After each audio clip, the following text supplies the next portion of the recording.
Əla, ən uca surəsi.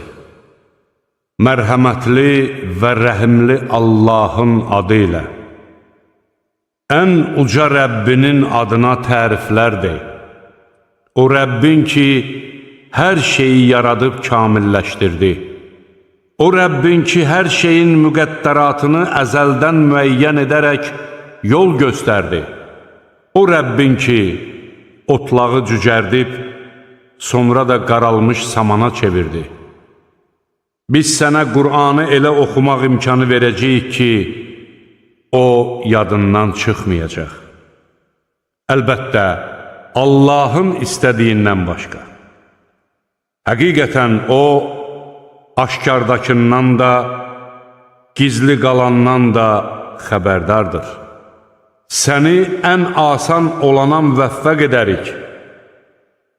Xatırlatmanın fayda verdiyini görsən, onlara xatırlat. Allahdan qorxanlar öyüd nəsihət götürərlər. Ən bədbəxt kimsələr isə onu qulaq ardına vurarlar.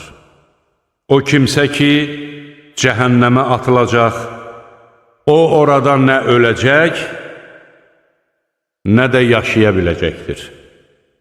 Günahlardan təmizlənən kimsə isə uğur qazanmışdır.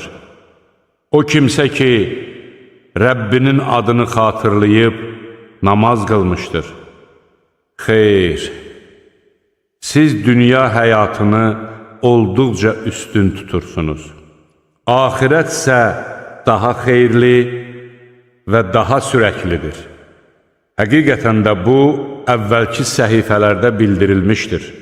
İbrahimin və Musanın səhifələrində.